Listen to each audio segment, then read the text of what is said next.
Bro in the morning, Remy Ma has touched down. What's up, Rem? Give it up. What's going on? Rem is here. Yo, we was just talking about social media, so we might as well start the conversation there. Okay. Completely different from where you was 7 years ago. Completely different. There was no such thing as Instagram. There was no such thing as Twitter.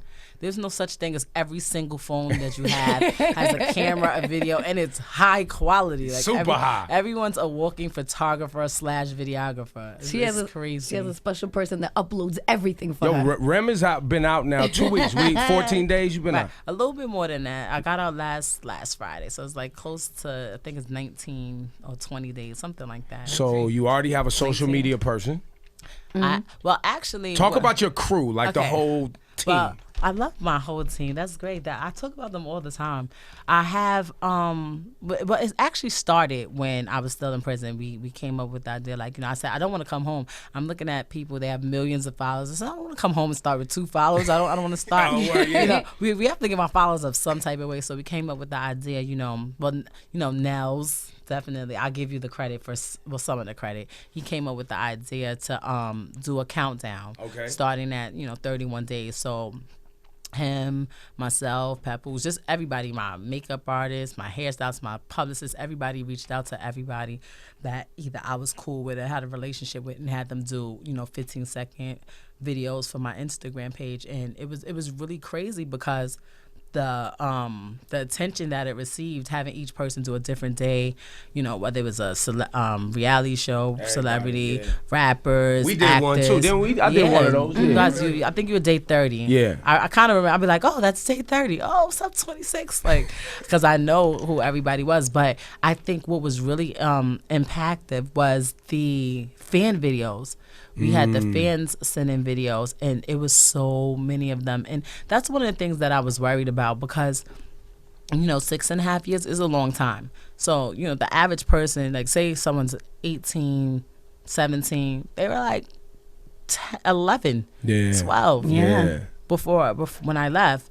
And may not have, been there to see, Lean Back or Conceited or whatever, and definitely not the Annie Up remix. But they heard about it though. Right. But when you're going through such a traumatic experience and someone trying to talk, because I'm not gonna lie, Pat was like, don't worry about it. I'm telling you, I'm out here, people running to me every day. They don't even ask me about me. They talking about you. And I'm like, whatever, you're supposed to say that. You're biased. You're gonna tell me anything. So now that I'm actually here and every day I'm doing like 5 different interviews, or I'm in the studio and the records are getting, great reviews and people are receiving it well, or everyone's calling me because they want me in the studio. He's just, sitting back there with this stupid smirk on that you guys don't even exist because he doesn't smile anyway. Nah, I know Pap well enough. I seen Pap smile. Stupid smirk. I can make Pap laugh. With this stupid smirk on his face, like, I told you. I hate to say I told you so, but yeah, I told you. So I'm like, it's a great thing to be gone for so long, and so many people that have been in my situation that didn't do not even half the time that I did, and when they, were released, they weren't able to even get their toe back in the door. So I take it as a blessing, and I'm very appreciative, and I'm very grateful just for the way I'm being received, and just for the warm welcome. Like, people genuinely seem happy and excited. So I'm aware of that. I'm not taking it for granted. I haven't taken anything for granted since, what happened to me. I feel that now I realize how precious, just the little things are, and how much I took my blessings for granted before. Like, when I first had got incarcerated, I was trying to think, like, who was the last person that I called on the cell phone? Who is the last person that, I went out to eat with? And I couldn't remember any of these things because I was moving at hyper speed, not really taking it in. I wasn't taking pictures. I wasn't videoing anything. I just felt like, this is my life. It's going to be like this every day. So when that's taken away from you and you realize, you haven't taken a bath, you take a shower, but you haven't sat in a bathtub of water for almost 7 years, you be like, yo, I really want to take a bath. I never took a bath. I had an ill tub too in my old house. Never took a bath in there because I was moving so fast. I don't have time to stay in a bathtub. I'm gonna take a shower, I'm gonna get dressed, and I'm gonna go.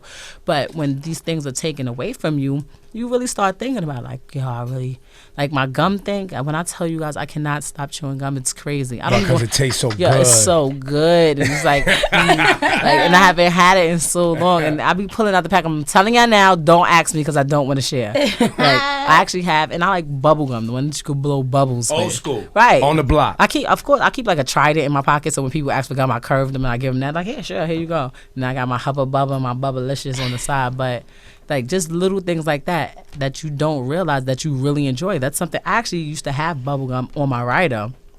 And it got crazy one time. When I got there, it was a bowl full of Winter Fresh and Juicy Fruit. I was like, what is this? Spazzed out. This is chewing gum. Now on that though, a lot of, I've known you for many years, probably about 11 years. And I watched you grow up. And we had our arguments and things like that. Remy used to spaz on cats. Like Remy was that girl that like she was nice with the rhymes and all that, but she would black out I don't on you. recall that. You don't remember that. You don't remember that. Remy used to call my phone like, "What the fuck? How come you not playing my music? The fuck? Yo, you fucking support everybody else." Well, Laura used to hang with me. Like a lot of people don't know that. Like we were like cool every day. So what's going on? You got the Duchess? All right, I'm coming over. Like, it was serious. Like but that. Remy to me was like, yo, I used to look up to her because she was so brave and she just didn't give a fuck. And she used to just check people, but she demanded respect. And I used to be like, damn, I wish I could be more like that. You know what I mean? More aggressive. And she got shit done. And whenever she walked in, people didn't play. But people, I don't know. Not too many people used to see like the sweet Remy. Nah, like, always. And I always. think I think it's crazy that you mentioned that. I really honestly believe that that's why I got so much time. There were people that were in prison with me that, had manslaughter charges, like bodies that had 8 years, no prior record. And I'm like, why did I not get the minimum, which was, 5 years, and this is not me whining and complaining because I did it now. It's over. But I believe that my behavior and the aura that I projected to people had people thinking like she's just reckless, she's crazy, she's a menace to society.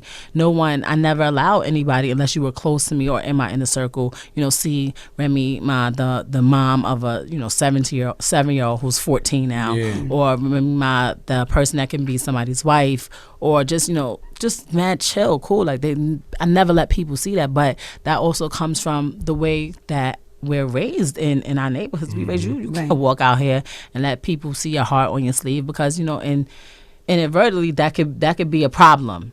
Or they come for you. They look at you like lunch meat. Right. Mm-hmm. But in my situation, I think no one knew. Only people who really knew me, they understood. So now, that I've been given another chance, I feel not that I need to show people this, but there's no reason for me to hide anything. I was trying to explain to people earlier when we had a discussion that when you're stripped away from everything that you've ever worked for, everything that you've ever cared about, and then sometimes physically stripped down like to nothing. All right, bend over, spread them, lift them, cough, do all these other things by random people whenever they feel like it. Your little space that you're giving, your mail is read. Everything that you feel is out on display. Your freedom is taken. When you go to prison, like everything. There's no such thing as this is my private diary. Excuse me, let me read that. Let me make sure there's nothing that's not supposed to be in there.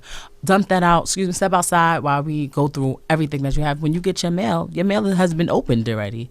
You understand? No privacy. Right. So it's like at this point, I feel like, there's nothing else for me to hide. I have 6.5 years of people that came through and left and people that worked there that pretty much know me to the extent that the world that I was encountering when I was doing, these records and pursuing my career before never saw because I never showed it to them. Meanwhile, these people, a place that I hated so much and that I suffered in so much and that traumatized me so much, these people pretty much know me more than you guys. So I feel like, at this point, I think I want to show that other side, the other sides of me to the world. When Papoose was here, I remember he talked about with songs like These Girls Ain't Loyal, he mentioned how much him going to visit you and the lack of men that would be there to support their women in prison. I mean, it's deserted.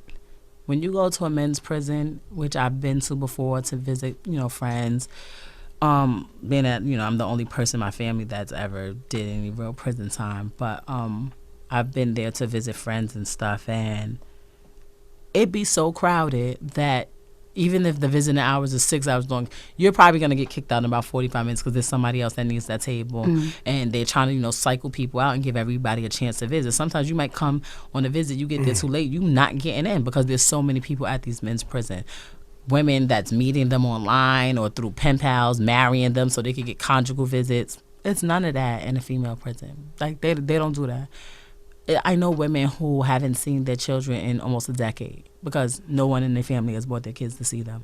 And it's not because they're so mad at the crime that they did. It's just they're not doing it. Their husbands, legal husbands, they're, in prison under their husband's last name, gone. Boyfriends, forget about it. And you would think there'd be some type of, sisterhood going on with your friends. They busy, trying to figure out their outfit for the club. And it's really sad because on any given day at the maximum jail, prison, the entire population has a visit from 8:30 in the morning to 3:30 at night. And it's a lot of us is from the city. If you're in there, you're from, New York, but a lot of us from the city. It's about 40 minutes from where we're at right now. Not far at all. About 30 minutes from the Bronx. $18 round trip on the Metro North, and people don't do it. And it's sad because a lot of them have a lot of time, and they don't have, that support. When you're sitting there and you're having these conversations with people who don't have support, and there's something happening socially where we don't hold our women down, right? Like, what y'all are saying is that, it's almost okay when a man goes to prison, right? Everybody holds him down. You're supposed to ride. When a woman goes to prison, it sounds like what y'all saying is socially, we cast them out. Exactly. I believe sometimes they look at women like, what are you doing? You're supposed to be a mom, or you're supposed to be a wife. You're supposed to be someone's daughter. You're supposed to be very feminine. How dare you commit a crime or even be accused of committing a crime and sentenced to this time? So even the sentences that they're given are extremely more harsh than a male would get for the same crime. Because, it seems like, men are supposed to do that. Men are aggressive and they're manly men. And when it comes to women, it's like, you have to pay double because you should know better. You're a female. Like, really? So, obviously the transition there goes us to talking about, the terror squad and who came, who didn't come, who was there, who wasn't there. I didn't see anybody from the terror squad. Not Tony? No, not Tony, not Prize, not Getty. Not Getty? I said probably in, I think, February or March of this year, I got a letter from Getty. After I had already did 6 years and was coming home in a couple of months. I got a letter from Getty, but nobody ever sent me a letter. No one ever. Were you guys at odds before you went away? No. The only one that I actually had, an issue with, it was with me and Joe. Right. But, I personally wanted to fix that. I didn't want to come home and have any grudges being held with anybody, especially somebody that I loved and looked up to and admire and just been through so many great moments in my career with. I didn't want to continue like that with Joe, but I didn't have any issues with them. And it's just crazy that, it was always, that's Ram and that's our sister and that's this, like I just think it was crazy to some point where you don't hear from people that you thought were important to you. Now I started thinking like, okay, well, let me see if the tables were turned. What would I do? And you start to get mad sometimes, and then I don't have a problem saying that, I was mad. I'm not ashamed to say that I was mad. I'm not ashamed to say that I was hurt. But you get over it. And you're like, just because I'm here, everyone's life doesn't stop. The only person that, that felt like that was, my son Jace. His life stopped. Like, a lot of people don't realize, I was sentenced to 8 years, but my son was sentenced to 8 years too without his mom. Because you were with him every day, taking care of him every day. He lived home. He lived in my house. Pat was sentenced to the 8 years with me because that's my husband. And my mom, lost her daughter. So, and all the people, Jan and Bedtime, and just all the people that were working for me. Like, I'm pretty sure, people. Like, take somebody like Meek, for instance. People he probably just employed just being him. Yeah. And now that he's away. These people, they are out of a paycheck. And not just, some people might look at, the artist as a paycheck, but in my situation, I really had friendships with these people. So it hurt to not be that. I felt like, certain things that they were going through were my fault because I wasn't there. What about Pun's family?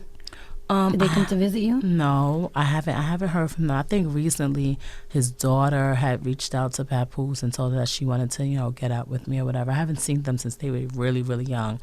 And I had did an interview the other day, and someone had told me they had just interviewed his son, who I think he said goes by Chris Rivers. Yeah, Chris Rivers. And they were saying that he was saying he would like to work with me into a song, but I haven't seen them. Yeah, since they were Rosenberg kids. puts him on a lot of things, and he plays his music, and he's been building with him for a lot. So he's getting his feet under him. That's good. As an That's MC. good. So Remy Ma is here. As you can hear in her voice, there's a level of calm. Right. And relax, which I'm not accustomed to. It's okay. You'll get used to it. But this is it. This is how do I say? I don't want to say this is new you because I know you as a chill person as well as a turned up person. But musically, what should we expect to hear from you? I know we're gonna hear the pain. I know we're gonna hear the tears and the heartbreak. Right. Our first verse we got from you was on the Khaled remix where you was talking greasy and grimy, which we all know you could do. But musically, where you trying to go? Like what? Enlighten us. What's the vision? I think there isn't any place that I'm not trying to go. There's a lot of things that I want to do. Some people, like I be looking at my comments on Instagram, and sometimes you have the people that are like, well, she didn't do anything. She's not nobody. And I'm like, a lot of people don't realize I didn't have a chance to do much of anything. You was just about to pop. I did, I did the Annie Up remix. I did Annie Up remix. I was like 17 years old. I did Lean Back. I didn't even have a record deal when I did Lean Back at all, period. I signed my record deal, I think in 2005 maybe, and my album came out in 2006. I was still on tour in 2007 when I caught this case that I just did time for. I was out on bail and had finished my trial within 7 months and sentenced to 8 years. So my album came out in 2006, I think spring 2006. Summer 2007, I caught this case, and 7 months later, I was in prison. So I didn't really have a chance to do much of anything. A lot of people don't know that. A lot of people, because it just seems like I was around for so long because, I was doing things with Joe and I was doing things with Terror Squad, and I was, constantly putting out mixtapes, but people don't really understand that. And I think, what? I think that's why my transition from coming home and, re-entering into society was a little bit more received, because I was doing things when I left. I was in the middle of doing a lot of things when I left. I was about to sign a new deal. I was doing a lot of things with TV, and I was actually planning to move to LA so I could do movies, and all of that came to a halt in the middle. It wasn't like I had already ran my course and nobody was really checking for me, and then I went to prison. So that I believe that plays a slight part in the way I'm being received right now as well too. Do you when you look at your other counterparts, MCs, right? And I heard you speak about wanting to work with Iggy, wanting to work with Nicki, wanting to work, bring female MCs together. Right. How does it make you feel to see so many of the female artists at odds? It's really aggravating because I've been in that position where I had people trying to force me to, disrespect and go at people that never did anything to me. That was never my style though. Like, if I got a problem with you, I'm gonna have a problem with you, and I'm gonna handle it when I see you. Like, we're gonna speak face to face. I'm not gonna go and do a record about you because I don't want you to go and do a record about me. That's just gonna piss me off. But I feel that some people don't have that willpower. Some people don't have that control to be like, what, that's not what I want to do. This person never did anything to me, and how she taking my spot or how she in my lane. Like, do you know how many people tell me since before I even came home, oh my God, you gotta go home and smash Nicki? And I said, why? She's up. She's doing what she's supposed to do. I was gone. I wasn't doing it. The space was open for, like, she's a talented musician. She got a record deal. She's making money. Why would I do that? Even now to this day, and it's crazy because it be women that say this. It's guys too. Oh my gosh, you have to get rid of her. Why? Let her do what she does Nicki. I'm gonna do Rem, and why would we not want to encourage each other to do better? She's opened doors for just females, period, that I would love to walk through one day, and it might be a little bit easier for me because she's been through it already. Right. Like these people, they don't want to give us covers of magazines because they say, females don't sell covers of magazines. They don't want to give us record deals because they feel like we're so expensive, and we might be a headache, and we go through our female problems. It's a lot of things that people don't know that come with this business just being a female. They call us femcees and female rappers. For why? What makes me any different from, any dude that's out here doing it? Give him a mic and let me stand. I bet you he's gonna have a problem. He's not gonna feel comfortable standing there. And it's a lot of females that I know that's like that. With some of them that, they get into it, they have somebody, say this, get all sexified and they say this, like you got some swag with it, and that's their artist. But I don't really even look at them like real artists to me. But the people that actually this is what they do, leave them alone. Like, I'm not doing that. Have any of them reached out to you? Have you heard from Nicki's camp or Iggy's camp? I actually had a great conversation with her. Wonderful conversation with Nick. Wonderful conversation. And I've never met Iggy before. There's Azealia Banks. I know she was trying to get me on the record. I wasn't able to do it, but I definitely want to reach out to her and just tell thanks for even considering it.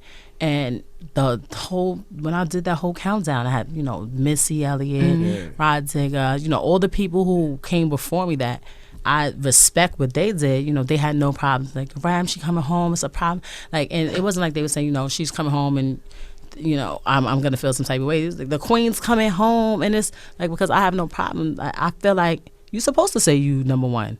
You're supposed to, and I have no problem calling somebody else like, okay, you look nice, you doing your thing, whatever. Right. A lot of times women are intimidated by other women that are pretty or that are successful or that are strong-minded and can do their own things. And instead of congratulating them, they wouldn't mind trying to take them down and take their spot because they admire that. I'm content in what I do. If I admire you, I'm going to tell you I admire you, give you your congrats, and then try to step my thing up. Like, some people don't know how to do that. So if somebody's in their ear telling them, yeah, you got to take her down, you got to say this about her, or they going to go with it. They not going to have, the first instinct is not going to be to shut it down. They're going to feel like they have to, especially if it's coming from a male, or especially if it's coming from somebody that they think knows what they're talking about. Everybody's not, you got to go with yourself, with your own heart sometimes. So, Remy, you're in the studio. Swiss Beats. There's a record right now. Right. What's the name of it again? What's that? The Megadeth? Megadeth, yeah. With what's that? Jada, French, and Swiss, produced by Swiss. What else you got coming? I'm in the studio, definitely working on my own thing. Like, I have so many people that's reaching out, like, man, we need you in the studio. We want you on this. We want you on that. And I'm gonna get to it, but I really feel like it's just so much that I want to say, like, so much that I just think needs to be out there. And it's not because I'm the only one that can deliver it. I think my situation is very unique. It's not too many people that been through what I went through and can say firsthand, from firsthand perspective, this is what it is. And I think people believe it more as if somebody else was to say it, because they seen it. My struggle was on the front page news, so people know what it is, and it can happen to anybody. But are you gonna allow, or do you? I mean, you have your words and your story, but musically, like, is there a certain producer or a certain sound you trying to capture? No, I think I'm the type of person. You could be Joe Schmo. You woke up to me numerous times, people. You give me a CD, you give me a flash file, whatever. You send it to my email. If I like it, I'm a rock with it. I don't feel like it needs to have some big name on it that produced all these records. I mean, I have access to them, and it's a great thing to have that, because a lot of people don't have that. But if you ever look at my whole team started from underdogs. Like, I have people, sometimes the greatest, I did this person, I did that person, I did that person. And I'm like, all right, cool. And I'll go with somebody that never did anything with anybody, because I know how it feels to be trying to get your foot in the door, and people that been around forever and don't want to give nobody else no space, don't want to let you in. Like, that's aggravating, especially when you know what you can, contribute to the world. So, if a lot of artists, they get in a position of power, and they'll get rid of everybody that they had in the beginning, because now they have an opportunity to work with, this big name publicist or this big name manager, this big name, and they'll just chuck whoever they had to the side and go with that. Like, I can't really respect that, and sometimes it's better for business, but I'm a loyal person. I feel if that's what we want, all right, let's see how we can work it out where we can bring them into it, and they work with us, right, or what could we do so that you can go, okay, this is what, say it's a hairstyle or something. I like the way she's doing this. Could you learn how to do that so we could do it? I'm not just going to check somebody. Like, it's especially the people that's with me now. Like, nobody knew what was going to happen when I came out of here. And these are people that was lining up interviews and, different collecting, clothes and stuff like that for me before I even came home. I didn't even know what size I wore. Like, seriously, I was gone for so long. Like, we go to the state shop, they tell you small, medium, large. All right, let me get a small pants, let me get a medium sweatshirt, and that's it. Like, I didn't know anything. And these are people that get paid. My hairstylist, he gets paid about $5,000, because he got his weight up since I was gone. My publicist, I don't even know how. I don't even ask him how much he makes. And they always like, I got you. It's not about the money, and we doing this because we want you to win. And the way I feel about it, like the stylist, like Misa gets paid a lot of money. She's up. Yeah. For her to be like, Ram, I got you. Don't worry about it. You gotta respect that, because it's not just somebody that's just working for me. Somebody that actually cares about what happens with me. When you got somebody that's working for you because they getting paid what you paying them, when things is not all good, you never know. Especially in this business, you never know what tomorrow is gonna happen. Somebody else comes out with a hotter record, or the record that you put out don't do as well as you thought it was. They out of here. If you look at any of these stylists, these makeup artists, these publicists, they could give you their whole resume. I've met people and it's like, yeah, I've worked with Kim, I've worked with Foxy, I've worked with Missy, I've worked with Radiga, I've worked with. They could go down a whole line, and the artists are gone. Nobody's even checking for them. But these people, they are behind the scenes. They are around. They doing everybody, and their resume is extensive. So you have to keep it in your mind that, this is not a business of longevity. It's very few people in this game that have been around for years and years and have been successful in it. So I'm mindful of that, because when I was gone, I saw like their lives continue. Like eventually, after they got off, okay, Rams, now come home right now. And I encouraged you, yes, go out there and make your money. Because if my stylist or my publicist or my management or whatever, if you doing you, I'm good. If you working with the biggest artists, when I come home, I'm gonna have access to them, because you have access to them, and not just because you have to do that, because they got love for me like that. It's not just like, oh, I work for you. They're going to do it because they want to see me win. And that's what I want to surround myself with, people that not just like me, but maybe one day eventually love me, and make sure that I'm all right. Because I've been in a situation where people that I thought loved me were nowhere to be found. Nowhere to be found. And I was upset. When a lot of, some people may know, some people may not know, but your story, so you do the Annie Up remix. Right. And I believe you told me back then that was when the girls they jumped you. That's when your face got cut, right? No, I got cut by a guy. By a guy? A guy cut me in my face, yeah. It was right. It was after the Annie Up remix, but about 2 months before Lean Back.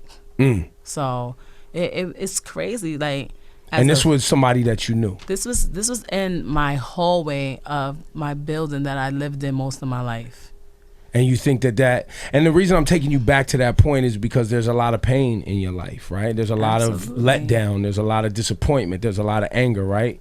So, and like while you talking right now, like I kind of feel like you about to cry or something. Like I'm feeling like I know it's a happy time too, but sometimes when you stop and you look back at all the flames that you walked through, right? You don't realize how much you were in pain. It was just your reality, right? So you learn how to adapt. And then once you're on the other side of it, you stop and you be like, yo, I've been through a lot. I've been through some shit, and that's when it starts to really come out. A lot of people don't know that, like, probably from when I was about 13, 14 to I was about 17, 18 when I did Annie Up, I was homeless. I was living from house to house, bouncing some, this friend house, that friend house, this dude house. I had family members, but, when you young, you don't want to listen to nothing. You're not my mom, you're not this, and there's all type of rules, and it just wasn't a good situation for me. And eventually, I had to take control and make things happen for myself. So I do that, and I'm on these records, and I have this great career that looks like it's promising, and then something like, you get cut in your face as a female, that's traumatizing. And a lot of people, oh, it looks like you were just in a little accident. All right, that's what it looks like to you. Yeah. To me, it was horrible. And it wasn't, I wasn't in a fight, I didn't get jumped. It was some guy that, was stalking in my hallway for whatever reason. You know, people just mad because, you know, I'm driving around and I'm 21 years old and I'm in a brand new Beamer. So people are so envious. Like, when I went through that, I really felt like, oh my God, why are you doing this to me? Like, what did I do wrong that you would let this happen to me?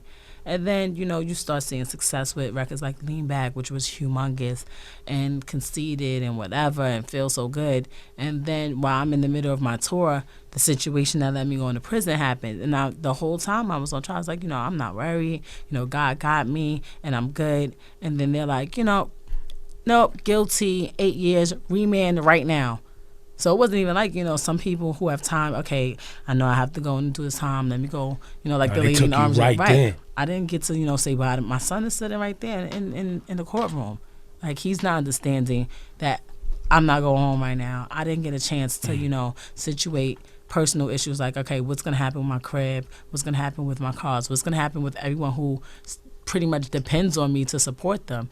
So it's just like this. Everything could change. Did you, the house, like, because I know you took care of your mom, right? You took care of your mom, your son. My mom, my Remy son, took care my of sisters. a lot of people. It's like people, just people, all you have to do is be cool with me. Be like, yo, I'm having issues with X, Y, and Z. And I'm like, all right, let me see what I could do. Because that's the type of person I am. So a lot of people don't know that. But I didn't have a problem doing that. I felt like... But now you go away and all this is gone for them. Right. The house is gone now. Right. Well, everyone was all right. And, you know, Pat made sure everything with my crib was all right. And, you know, he was amazing in situations like that with, you know, stepping in and taking care of my business. And it was hard for me because I'm a very hands-on type of person. Like, if I have my accountant, you know, do my taxes or something, I'm going to sit there and I'm going to try to do it myself. Like, I don't know about these numbers. Let's match it. Because that's just the type of person I am. So to have somebody, you know, go into your house. And I was like, you know, why don't you just stay in the house? He's like, you know, I don't want to stay here. It's not going to be the same in this big ass house with just me here and you're not here and all your stuff is around. So, you know, he wanted to move from the house to just the condo by himself. But at the same time, he had to literally go through all my stuff, which was scary because I'm like, oh my gosh, what do I have? What didn't I tell him? What is going on? Great. No, I'm not going to lie. I'm going to tell you a funny story. We went to like some sex toy party, right? And they had this, it was a replica of some guy, I can't even think of his name, some guy that's supposed to be like really big in pornos. And it was like this big, like the side from like your elbow to the tips of your fingers and about that width. And I just bought it because I thought it was funny. But I had it somewhere in my house. So he called, like I called, he's like, yo, I don't even know how to ask you about this, but you ain't used that, right? I'm like, yo, are you serious? Really? I'm like, no, how? It's like a baseball bat. No, absolutely not. But what did you do with it? Now you want to know. Well, I'm just saying, what did you do with it? So I throw it away. Really? That was a memoir. Like, what are you doing? Yo, but he used to talk about the conjugals. I don't know if you ever heard those conversations. He used to go up there and put your business out a little bit, Pat. Crazy. We used to be like, so what y'all doing up there? He'd be like, you know, we get our little space and you know what I mean? We chill, you know what I mean? Oh, he's like... Nah, he not in here right now. Really? I missed that one. He put your business out a couple times. He said the conjugals was moving. I mean, what's so crazy, that's one of the things that I think also helped me, you know, get through my time, not just with him, but a lot of people don't know because they just hear from guys that you think that you just go with your wife and you go and get your business and you go on. Like these trailers are, you know, you haven't been on the road and they have these houses on the side of the road that you can just pick up and put somewhere on some land. Yeah. That's what they look like. It's not a trailer that you hook up to the back of your truck and pull it along. It's actually a 2-bedroom. It looked like a construction site. Right. It has 2 bedrooms. It has, you know, the kitchen area, the dining area, the living room area, and we could actually go with our children as well. Like a lot of people, most of the women there don't have husbands. You can only go with a man if it's your husband. It can't be your baby daddy. It can't be like your man of that week. It has to be your legal husband. And a lot of women don't have that, so they would go with their mom or their children. You go with your sister, your brother. I think every relative except cousins, because they feel like, you know, I could say you're my cousin. There's really no way for me to prove that. I think everything except for cousins, and that's every 42 days, every 6 weeks you can go on those type of events. So that helps. it sucks when you get into trouble because that's the first thing they take away. You get into a fight, you forget your ID somewhere, and they say, "Oh, you didn't have your ID on you. You know, guilty. No conjugal." Right. So Pap used to be like, I was like, yo, this chick is getting on my nerves. I want to smack. He's like, you're not smacking anybody. No, are you crazy? Like, so that definitely helped things go by a little bit more smoothly. Did you think, now, me and Nels talked about this, and he was like, yo, we're going to do the countdown to 31 days, blah, blah, blah. And I told Nels, I was like, well, I'm a little worried because when the world starts talking, they're going to be a little harder on Rem in there. It's going to be tough. And right before you was about to get out, it felt like the exit was a little complicated. Right. They were really hard on me from before I even got there. You know, they would make up stupid stories like Pap tried to bring me a handcuff key, which was totally fabricated, never happened. But there's consequences. Somebody can make up a lie and there'd be consequences to it. Like, he pretty much, when I first got there, because of this story that came out that he tried to bring me a handcuff key on Rikers, which never happened, when I went to the prison, which was upstate, they gave me a letter the day he tried to come visit me and said that he can't come see me indefinitely. Whoa. Right. Wow. So it took months. My first 3-4 months there, I did not see him. He was not allowed to come visit me. I had to go through so much and write so many letters to, you know, different people within the system to try to get my visits back. They had no proof of this at all. Like, you could stab somebody when you're a Rikers Island and be in the Bing. When you go up north, that doesn't count. The sanctions don't hold. You'll go straight into regular population. But in my case, you know, on Rikers, they said he tried to bring me a handcuff key. When he tried to come visit me upstate, he was, you know, banned indefinitely. And this is my husband. I'm like, well, so you telling me I can't never, ever see him? Or it would be situations where they be trying so hard to prove to me that I'm not special. We don't care what songs you have. We don't care what Grammy you were nominated for. We don't care about you. You're just like every other inmate.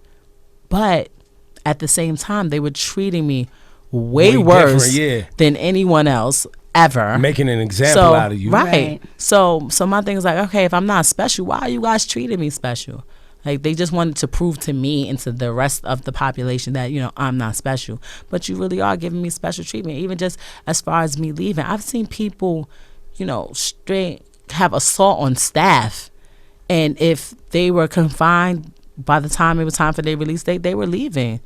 Like, I did an interview and you guys held me past my release date and said I was soliciting. But that's the gift and the curse too. Like, even what Meek's going through right now, he came up and was like, yo, they on my neck about every little thing. I'm not doing nothing wrong. I'm on time for this. I'm on time for that. The lady got an attitude when I get there. And I was like, yo, when you are somebody, you know, of status, they're going to make an example out of you. Because they want to make sure that, like you said, Gen Pop and everybody walking the street realizes that they're still in control. Right. And they're going to enforce that. Right now, I'm going through it so much, and I'm just happy that, you know, I'm not going to bed at night and hearing people say count time. But at the same time, you know, I'm not free completely. Like, I have 5 years on paper. I have to report to these people. I can't. First of all, I can't smoke. I don't smoke anymore, so that's all right. But I can't even drink. Something that a regular person would be able to do. You can't have a brew? No. You cannot drink. Alcohol is legal and you cannot drink. For 5 years, you can't have a brew? Absolutely. I can't even take a picture with somebody with one in their hand. Oh, wow. It's crazy. I have to be so careful because I'm a public figure, because everything I do, about 5 seconds later it's on Instagram or people are talking about it. We don't want the people up here saying, well, why is she doing that? You know, is this the image that we want to put out to people? Right. And it's sad because you feel like, all right, I've did my time. This is what y'all said I did. This is what y'all sanctioned me to, and I did it. But I'm still not really finished with paying my debt to society because, you know, you can't do simple things like you can't vote, you can't drink, you can't. My debt is really not done. You can't travel. I can't unless I have permission to travel. You can't travel. I can't even. I have to go. I have to be home by 9 o'clock, literally in my house, and I can't leave my house before 7 o'clock in the morning. I had an interview that was live that I had to be at 8:45. Do you know what traffic is like in the morning? That was this morning, Right. Pix 11. I had As we saw you sitting there. we We were was like, watching why? it. Oh man, Rim is there early, and then they had some weird shot of you fixing your hair. You was like, you like, why you got Rim looking like that? Because Rem had to leave after 7 and rush to get there, and it's crazy because people don't realize. They're just like, oh, well, she did this, she should that. So some people that may be like, she should be punished, she should have to. But if this is the time that I was sentenced to and I did it, why can't I move on with my life? I don't want to keep having to live in the past. So are they letting you work? If your profession is rhyming and performing and putting out records, that's what you do to make a living and feed your family. Right. Now you out, but you can't perform unless I'm given permission to stay out past my 9 o'clock curfew, unless I'm given permission to leave the state of New York and go to a certain place. So I would say in 20 days, I've lost at least close to a quarter.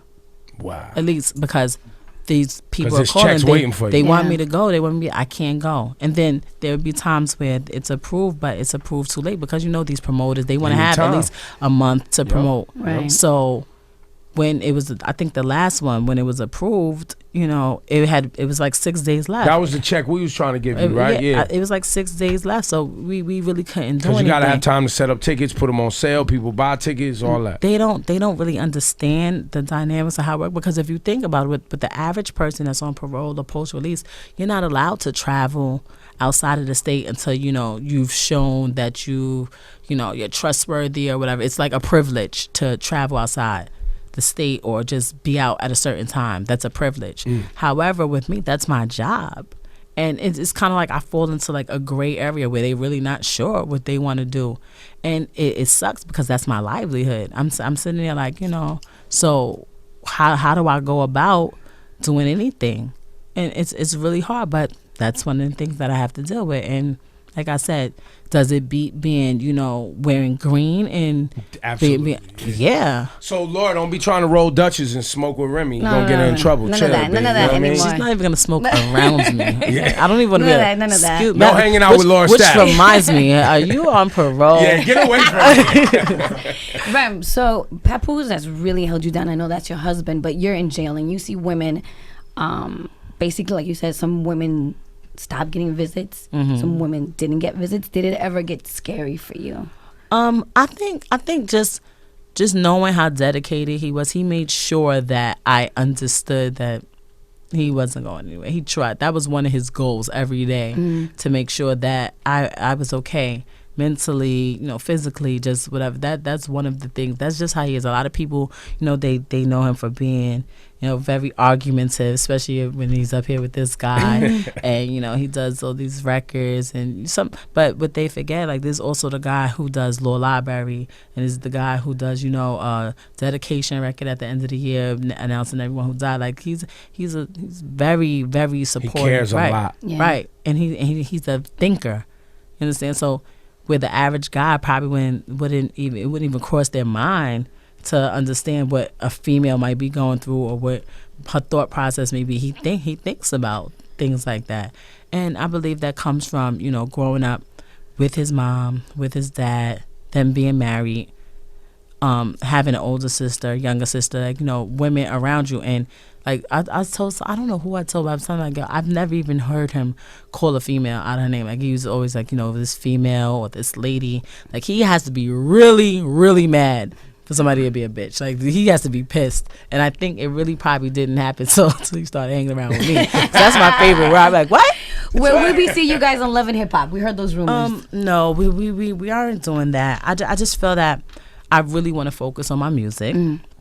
And I really want to be cautious of what I surround myself with. I cannot just do certain things because, and you cannot be on TV smacking some bitch in the face. Right. That can't happen. Right. And if they Mona Scott walk somebody in the room and they start talking crazy, throwing drinks, it'll be a problem. I could see how that could happen.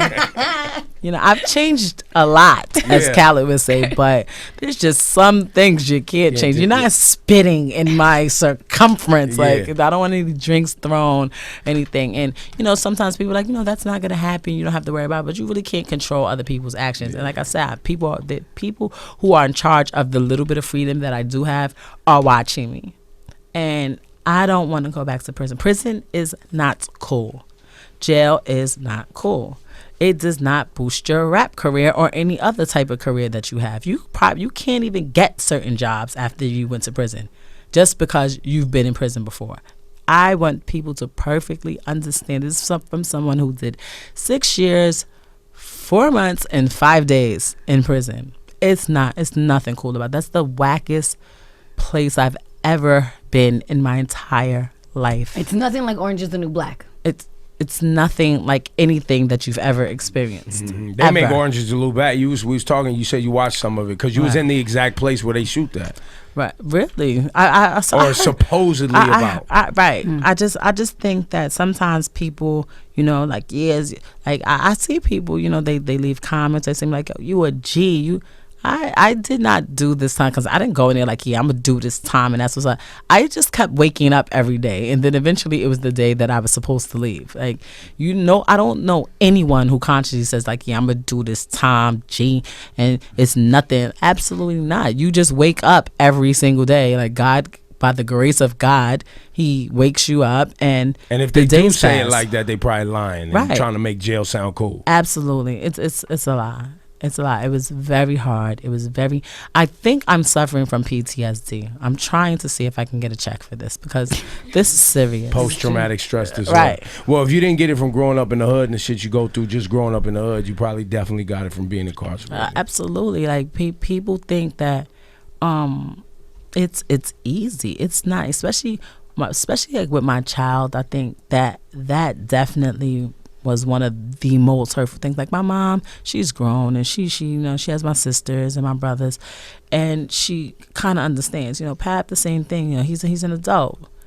For a 7-year-old to try to understand why is my mom not coming home until I'm 14 years old, it's hard to explain that to them. They don't get it. I don't think you can explain it. They don't get it. They don't understand. But why? But what did you do? But what did they say you do? But why are they doing this to you? Like, do they know? Like, that mommy muffin day is next week. Can you come?